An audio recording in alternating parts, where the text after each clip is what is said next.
Salutations et bénédictions au nom merveilleux puissant de notre Seigneur de gloire, Jésus-Christ. Nous sommes bel et bien le dimanche 4 décembre 2022 et votre frère Joseph Wissa, le serviteur du Seigneur Jésus-Christ, vous enseigne la grandeur de la parole de Dieu.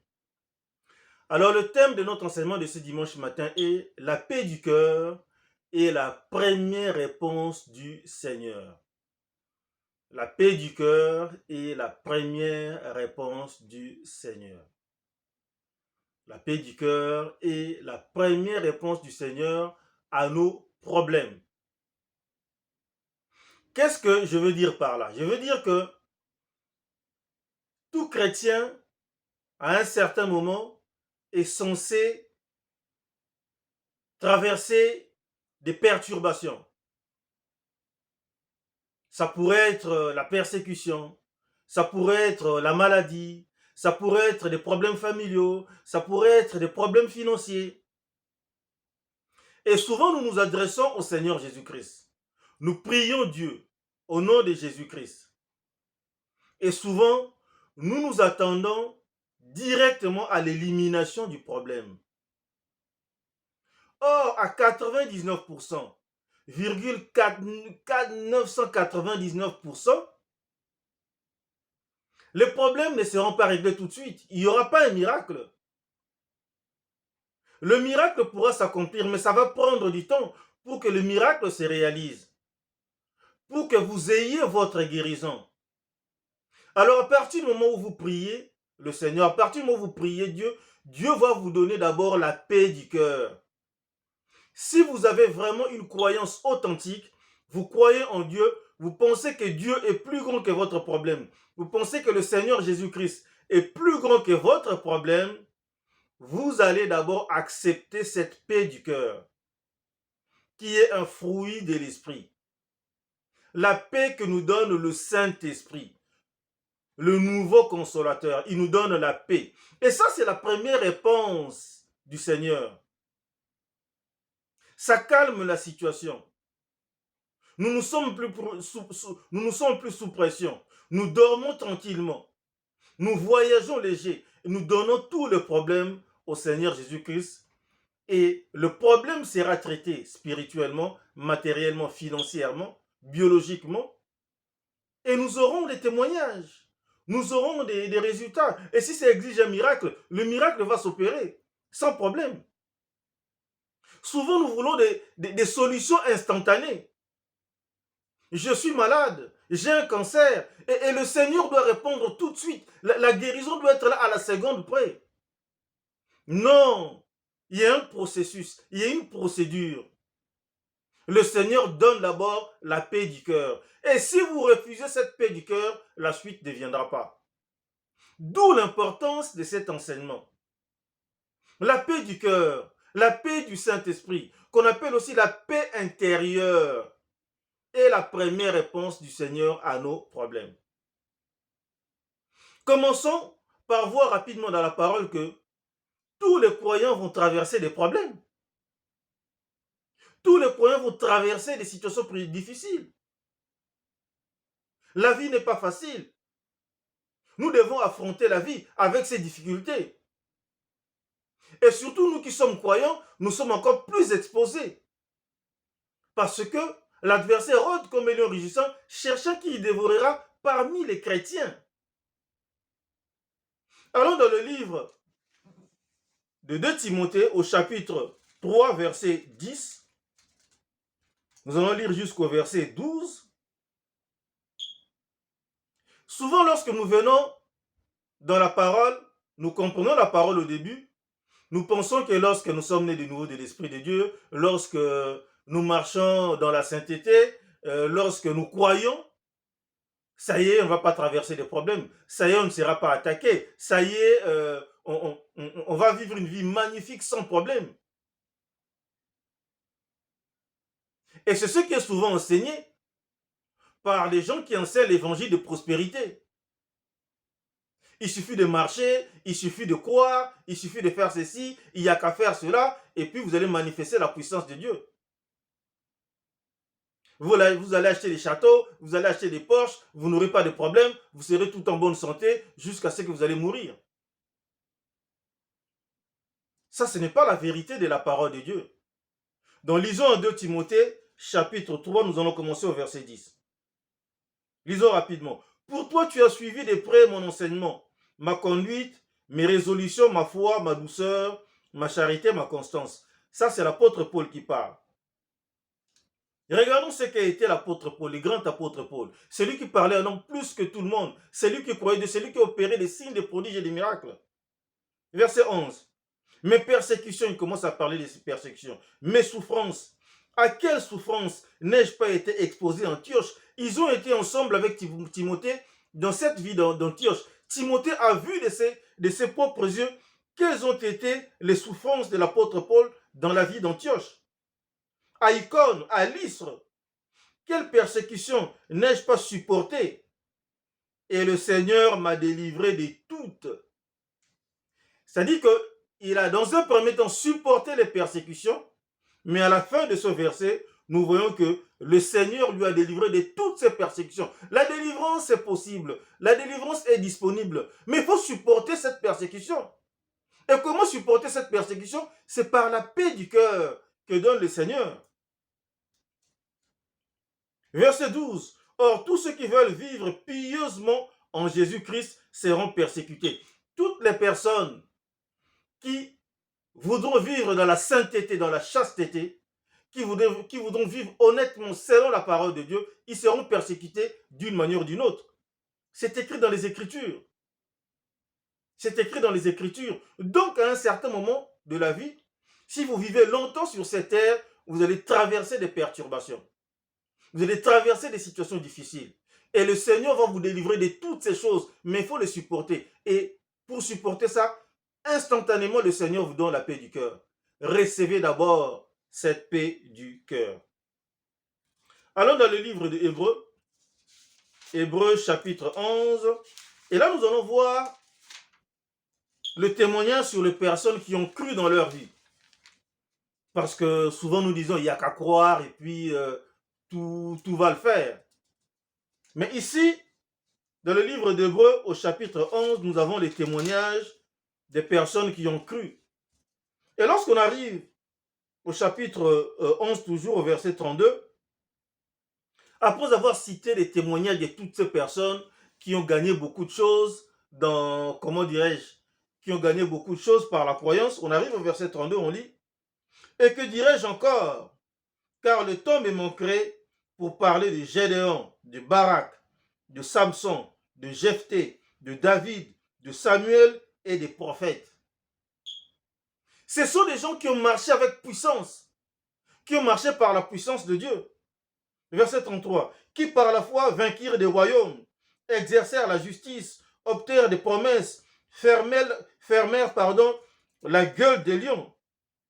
Verset 34. Éteignirent la puissance de feu, échappèrent aux tranchants de l'épée, guérirent de leur maladie. Ils sont tombés malades, mais par la croyance, ils ont été guéris de leur maladie. Furent vaillants à la guerre, mirent en fuite des armées étrangères. Ce sont des grands témoignages qui sont racontés dans l'Ancien Testament. Verset 35. Des femmes recouvrèrent leur mort par la résurrection. Des prophètes ont ressuscité des enfants de certaines personnes dans l'Ancien Testament. D'autres furent livrés au tourment. Des personnes qui croyaient furent livrées au tourment et n'acceptèrent point de délivrance. Ils avaient la peur du cœur et n'ont pas accepté la délivrance pour une raison, afin d'obtenir une meilleure résurrection. Il y a certaines personnes qui ont été martyrisées et qui n'ont pas accepté la délivrance parce qu'ils voulaient avoir une meilleure résurrection, c'est-à-dire que manifester la gloire de Dieu dans sa totalité lors de la résurrection. Verset 36. D'autres subirent des moqueries et le fouet, les chaînes et la prison. Ce n'est pas parce que vous êtes chrétien, ce n'est pas parce que vous êtes né de Dieu, né de nouveau de l'Esprit de Dieu, ce n'est pas parce que vous croyez que vous n'irez pas en prison. L'apôtre Paul est parti en prison. L'apôtre Paul fut enchaîné. D'autres subirent les moqueries et le fouet, des chaînes et la prison. Verset 37. Ils furent lapidés, sciés, torturés. Ils moururent tués par l'épée. Ils allèrent çà et là, vêtus de peau de brebis et de peau de chèvre, dénués de tout, persécutés, maltraités. dénués, il manquait même des vêtements. Verset 38. Eux dont le monde n'était pas digne, le monde n'est pas digne de certains enfants de Dieu, errant dans les déserts et les montagnes, dans les cavernes et les antres de la terre. Ils vivaient comme des rats. 39. Tout cela à la fois desquels il a été rendu témoignage, n'ont pas obtenu, ce qui leur était promis. C'est-à-dire que certains parmi eux-mêmes, la compétition était tellement difficile que la promesse de Dieu ne s'est pas réalisée dans leur vie. Tellement que les conditions étaient compliquées, tellement que l'adversaire avait pris de l'avance. Verset 40. Dieu ayant en vue quelque chose de meilleur pour nous. S'ils n'ont pas obtenu ça, alors c'est la totale parce que dans le futur, ils auront quelque chose de meilleur. Afin qu'ils ne parvinssent pas sans nous à la perfection. Afin qu'ils ne parvinssent pas sans nous à la perfection, ça veut dire que il y a du bonheur, il y a de la puissance, il y a de la grandeur, il y a de la gloire qui nous est réservée. Et donc ces gens qui ont souffert pour Dieu seront récompensés. Et nous aussi, nous serons récompensés et nous allons manifester cette gloire. Donc j'ai pris ces deux passages pour montrer simplement que ce n'est pas parce que vous êtes croyant que la vie va glisser, la vie va être facile. Non, c'est faux, c'est un faux enseignement. Donc l'adversité peut arriver. Vous pouvez tomber malade, vous pouvez avoir des problèmes financiers, vous pouvez avoir des problèmes familiaux, vous pouvez avoir, peu importe les problèmes. Mais le Seigneur est prêt à vous délivrer de toutes ces choses. Et la délivrance est disponible. Puisque la délivrance est disponible, alors Dieu va vous préparer à aller vers la délivrance. Et la première chose qu'il va vous donner, c'est la paix du cœur, la paix du Seigneur. Voilà pourquoi maintenant, dans un deuxième temps, nous allons étudier cette paix du Seigneur, cette paix du cœur que le Seigneur nous donne. Allons dans le livre de Jean, dans l'évangile de Jean, Matthieu, Marc, Luc, Jean, Jean chapitre 14, Jean chapitre 14, et nous allons commencer au verset 1. Nous allons essayer de sauter plusieurs versets parce que si nous lisons tous les versets, ça va être trop long. Jean chapitre 1, verset 14. Que votre cœur ne se trouble point. Croyez en Dieu et croyez en moi. Ça, c'est l'enseignement du Seigneur Jésus-Christ. Que votre cœur ne se trouble point. Lorsque le médecin viendra vous voir pour vous dire que vous êtes malade, il ne vous reste plus qu'un mois sur cette terre avant de mourir, que votre cœur ne se trouble point. Le Seigneur ne dit pas que je vous guéris tout de suite, non. La guérison est disponible sur le plan spirituel, mais dans un premier temps, que votre cœur ne se trouble point.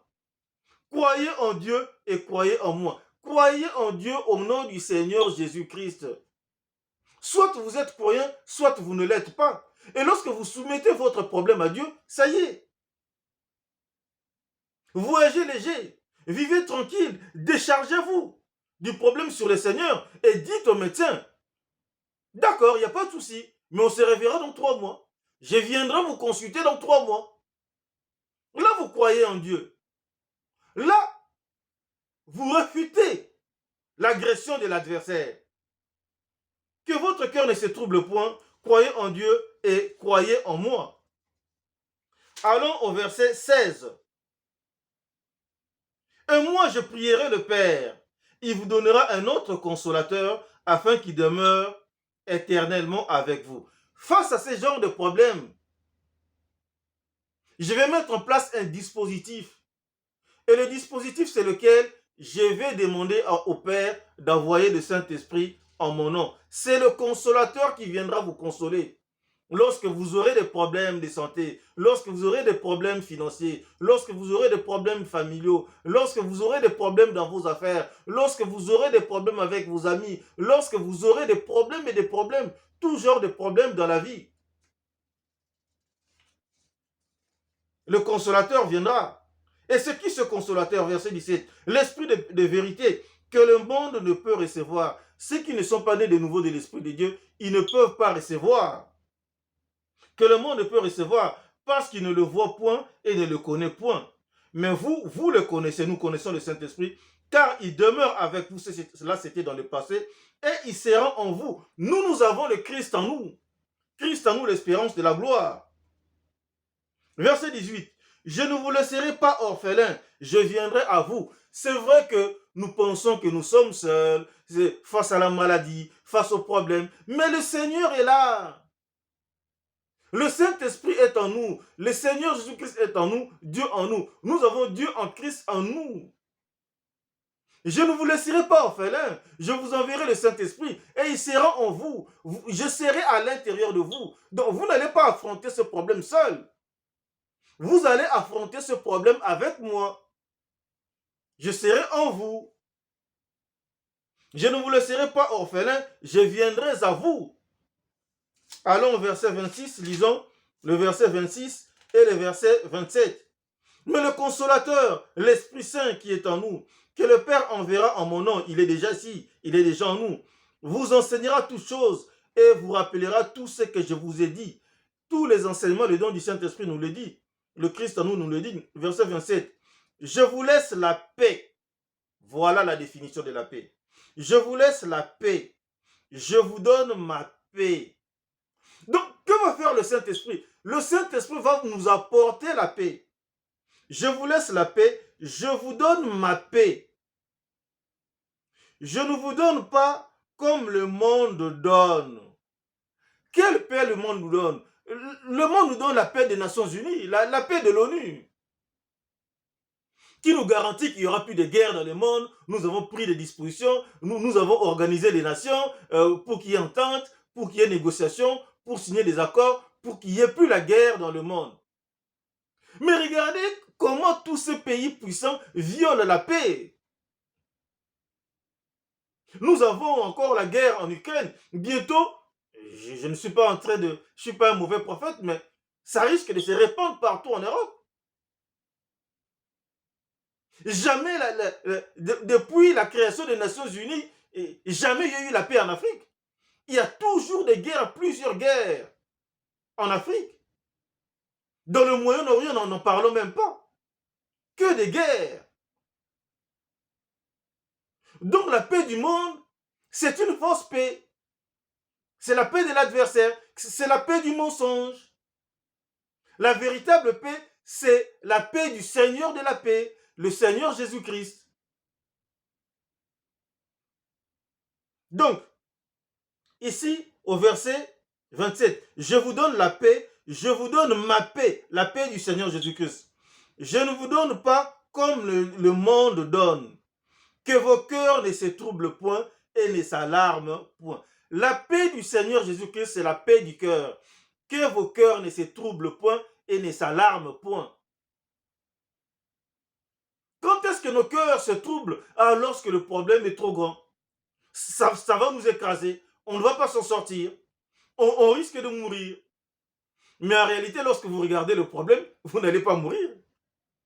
Ce n'est pas parce que vous avez des problèmes au niveau du travail que vous allez mourir. Ce n'est pas parce que vous avez viré de votre travail que vous allez mourir. Ce n'est pas parce que vous avez des problèmes financiers que vous allez mourir, non. C'est ça ce verset. Que votre cœur ne se trouble point et ne s'alarme point. Donc la croyance commence par le fait que vous n'êtes pas troublés. Vous ne vous alarmez pas. Regardez lorsque les disciples étaient avec le Seigneur dans le bateau, lorsqu'il y avait les vents, eux, leur cœur s'est troublé, mais lui dormait tranquille. Et après, il a menacé le vent.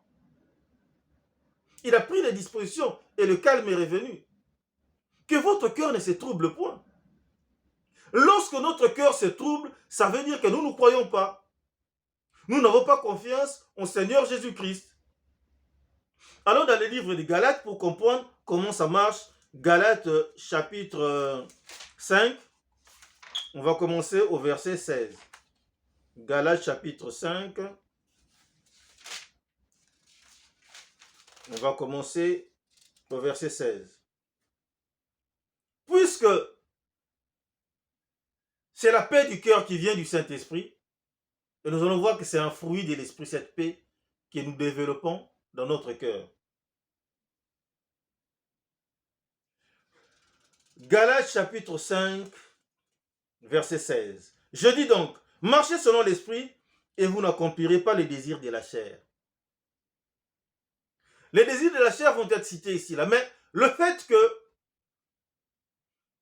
face à l'adversité de la vie, nous développons la peur, nous développons la crainte, la crainte, ce sont les désirs de la chair, ce sont les manifestations de la chair.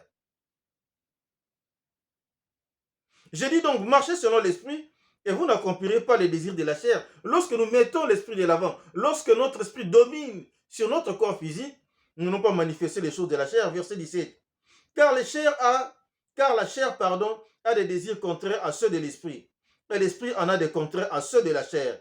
Ils sont opposés entre eux afin que vous ne fassiez point ce que vous voudriez. Si ça vient du Saint-Esprit, votre corps voudra réagir selon la chair, mais ça n'arrivera pas. Vous allez marcher selon l'esprit. Verset 18. Si vous êtes conduit par l'esprit, vous n'êtes point sous la loi. C'est-à-dire que il suffit de se laisser glisser par le Saint-Esprit. Et c'est le Saint-Esprit qui prend le contrôle. Et c'est le Saint-Esprit qui bâtit, comment dirais-je, la paix dans notre cœur. Verset 22. Mais le fruit de l'esprit, lorsque nous marchons selon l'esprit, nous produisons le fruit de l'esprit. Et dans ce fruit de l'esprit, il y a plusieurs aspects qui sont cités ici. Là. Mais le fruit de l'esprit, c'est l'amour. Vous êtes dans des situations difficiles, mais vous continuez à aimer les gens. La joie, vous êtes confronté à des situations difficiles, mais vous manifestez toujours la joie. La paix, vous êtes dans des sérieux problèmes. On vous dit que vous allez mourir dans un mois, mais vous dormez tranquille, vous avez la paix. Vous continuez à vaquer à vos occupations, à faire votre nourriture, à manger, à prier, à se rendre à l'église, à vivre normalement.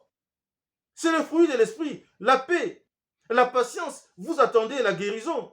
Vous attendez la résolution de vos problèmes. La bonté, vous continuez d'être aimable, bon. La bénignité, vous continuez de bénir les gens. La fidélité, vous êtes fidèle aux gens, fidèle à la parole, fidèle au Seigneur. La douceur, vous ne vous énervez pas, vous êtes doux.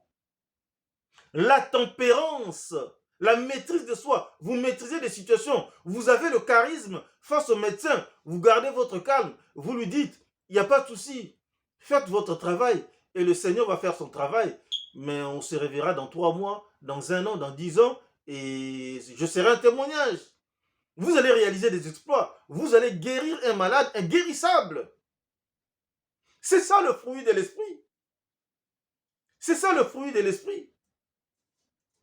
Allons au verset 24. Ceux qui sont à Jésus-Christ ont crucifié la chair avec ses passions et ses désirs. Nous devons crucifier la faiblesse de la chair pour agir selon l'esprit, manifester le fruit de l'esprit. Donc c'est ça la paix du cœur qui vient du Saint-Esprit. Le consolateur qui nous console et qui imprime la paix dans notre cœur. Nous marchons avec la paix du Seigneur. Et pour chuter dans cet enseignement, nous allons voir maintenant comment réagir, comment faire dans la situation. Qu'est-ce que nous sommes censés faire lorsque nous sommes attaqués par des problèmes de la vie? Lorsque nous sommes dans des situations qui semblent impossibles à résoudre. Philippiens chapitre 4. Lisons Philippiens chapitre 4 et nous allons commencer au verset 4. Philippiens chapitre 4, verset 4. Lorsque nous sommes face aux problèmes, qu'est-ce que nous sommes censés faire? Réjouissez-vous toujours dans le Seigneur. Je le répète, réjouissez-vous. Toute chose concourt au bien de ceux qui aiment Dieu, de ceux qui sont appelés selon son dessein. Peu importe les circonstances, mais réjouissez-vous. Réjouissez-vous dans le Seigneur.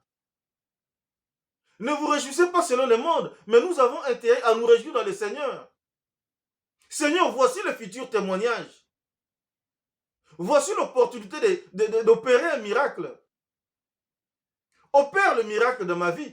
Je me réjouis. Je me réjouis dans le Seigneur. Par sa force toute puissante. Réjouissez-vous. Verset 6.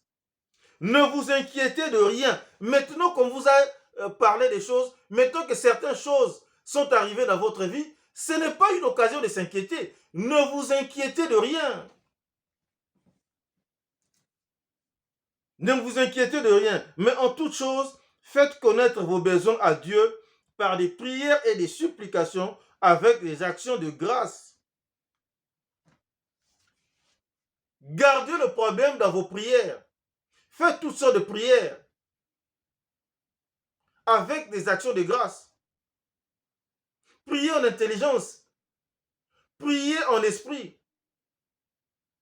Gardez le problème dans vos prières. Mais ne rejetez pas la paix du Seigneur.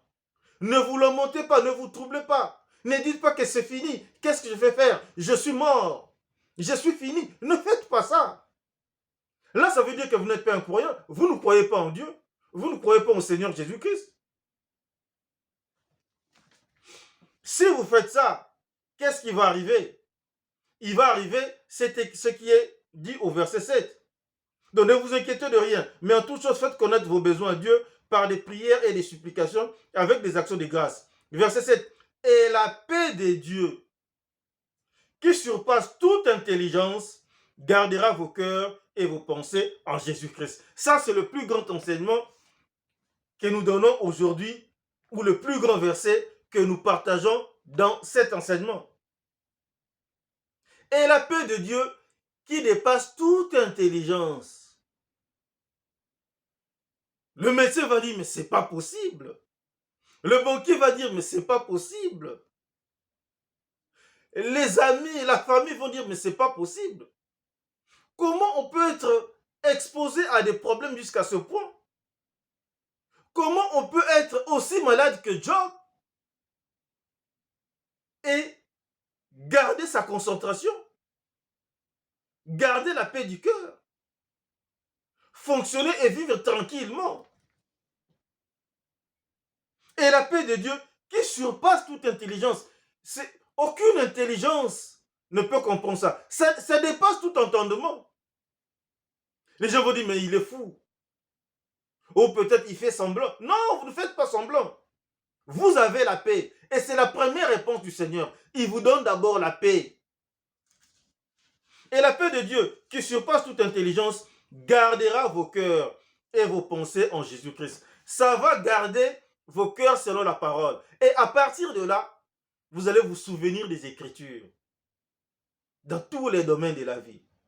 Vous allez vous souvenir des promesses de la parole de Dieu. Des promesses sur la guérison. Vous allez faire de la parole Logos, vous allez en faire votre propre réma. Ça va devenir le pain de vie spirituelle dans votre vie. Ça va devenir votre réma. Et vous allez confesser la guérison et la guérison va arriver. Vous allez confesser la délivrance va arriver. Vous allez confesser la victoire et la victoire va arriver. Mais avant toutes ces choses, vous avez la paix du cœur. La paix de Dieu qui surpasse toute intelligence gardera vos cœurs et vos pensées en Jésus-Christ. Et là, vous fonctionnez selon le Seigneur. Et là, vous bâtissez votre croyance. Vous allez vers la victoire. Mais si vous paniquez, vous commencez à critiquer, vous commencez à dire, Dieu, tu m'as lâché, je vais mourir. Ben, ça va se manifester. Gardera vos cœurs et vos pensées en Jésus-Christ. Lisons le verset 8. Au reste, frères, que tout ce qui est vrai, tout ce qui est honorable, tout ce qui est juste, tout ce qui est pur, tout ce qui est aimable, tout ce qui mérite l'approbation, ce qui est vertueux et digne de louange, soit l'objet de vos pensées. Contrôlez vos pensées. L'adversaire voudra bousiller votre intelligence, vous raconter n'importe quoi, pour vous faire douter au sujet de la parole. Mais la paix du cœur gardera vos pensées en Jésus-Christ. Et vous n'allez mettre que ces choses dans vos têtes. Verset 9. Ce que vous avez appris, reçu, entendu de moi, et que vous avez vu en moi, pratiquez-le et le Dieu de paix sera avec vous. Si vous pratiquez la parole, le Dieu de paix sera avec vous. Le Dieu de paix sera avec vous. C'est très important. Le Dieu de paix sera avec vous. Verset 11. Ce n'est pas en vue de mes besoins que je dis cela, car j'ai appris à être content de l'état où je me trouve. Verset 12. Je sais vivre dans l'humiliation et je sais vivre dans l'abondance. Et en tout et partout, j'ai appris à être rassasié et à avoir faim, à être dans l'abondance et à être dans quoi? Dans la disette. Il faut vous adapter. Il faut apprendre à fonctionner selon l'environnement, selon les circonstances. C'est pour cela qu'au verset 13 il dit, je puis tout par celui qui me fortifie. Je peux tout faire. Je peux accomplir des miracles, même dans des situations difficiles. Parce que le Saint-Esprit me fortifie. Le Christ en moi me fortifie. J'ai la paix du cœur. Je peux fonctionner et accomplir beaucoup de choses. Je puis tout par celui qui me fortifie. Donc ça, c'est la première des choses à recevoir. Et pour terminer, on va aller dans le livre de 1 Pierre. 1 Pierre. 1 Pierre chapitre 5. Nous allons lire du verset 7 au verset 11. 1 Pierre chapitre 5, verset 7, verset 11.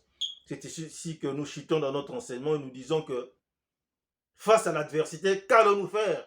Quel comportement allons-nous avoir? Qu'est-ce que nous sommes censés faire?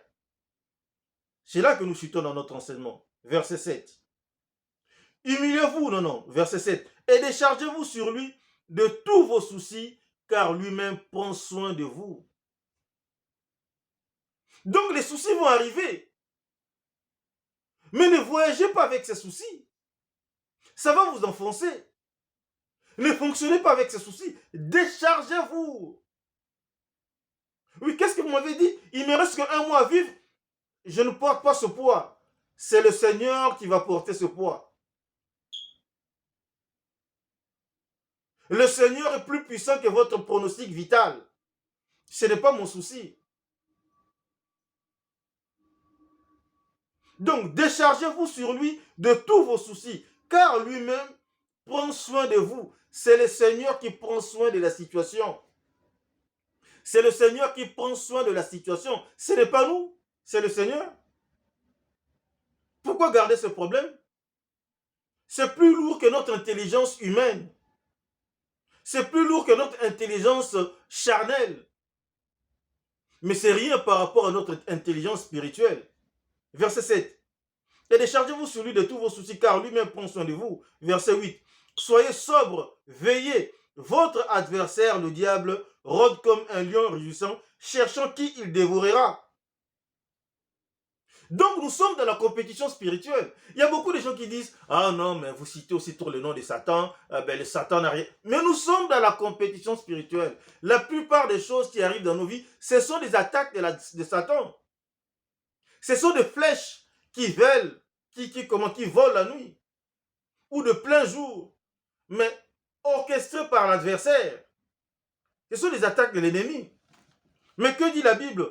Après avoir dit, déchargez-vous sur le Seigneur de tous vos problèmes, ici au verset 9, on nous dit, résistez-lui avec une foi ferme. Nous devons résister. Nous devons travailler pour vaincre tous ces problèmes. Nous devons nous battre pour avoir la guérison. Nous devons combattre. Résistez-lui avec une foi ferme. C'est la foi, c'est la croyance qui nous permet de combattre. Sachant que les mêmes souffrances sont imposées à vos frères dans le monde. Ne pensez pas que vous êtes seuls. Toutes les personnes qui vont dans les églises, qui font des témoignages dans les églises, toutes ces personnes ont traversé les mêmes problèmes que vous. Ont affronté les mêmes défis que vous. Ils sont sortis plus que vainqueurs. Que ça nous serve de leçon. Nous ne sommes pas les seuls au monde à être exposés aux problèmes. Résistez-lui avec une foi ferme, sachant que les mêmes souffrances sont imposées à vos frères dans le monde. Verset 10. Le Dieu de toute grâce, qui vous a appelé en Jésus-Christ à sa gloire éternelle, après que vous aurez souffert un peu de temps, vous allez souffrir. Vous n'allez pas retrouver la guérison tout de suite. Le miracle ne va pas s'opérer tout de suite. Donc il y aura un temps de souffrance. Après que vous aurez souffert un peu de temps, vous perfectionnera lui-même. Le Christ en nous va nous perfectionner, vous affermira, vous fortifiera, vous rendra inébranlable. Ça, c'est l'action du Saint-Esprit en nous. Et nous finissons cet enseignement au verset 11, il est écrit, à lui soit la puissance au siècle des siècles. Amen. À quoi comparerez-vous la puissance du Saint-Esprit, la puissance du Seigneur Jésus-Christ et la puissance de notre Dieu tout-puissant? Vous pensez que votre problème est plus grand que notre Dieu? Vous pensez que votre problème est plus grand que la puissance du Seigneur Jésus-Christ ou notre Seigneur Jésus-Christ? Vous pensez que votre problème est plus grand que la puissance du Saint-Esprit? Bien sûr que le Saint-Esprit est plus puissant. Bien sûr que le Seigneur Jésus-Christ est plus puissant. Bien sûr que notre Dieu tout-puissant, El Shaddai, est plus grand que tous les petits problèmes que nous traversons. Du point de vue spirituel, c'est rien du tout. C'est rien du tout. À lui soit la gloire. À lui soit la puissance au siècle. Ça ne changera pas au siècle des siècles. Amen. Dites Amen là où vous êtes. La puissance de Dieu est beaucoup, beaucoup plus grande que le problème que vous pensez être insurmontable. Mais avant les témoignages, avant les miracles, nous avons besoin de la paix.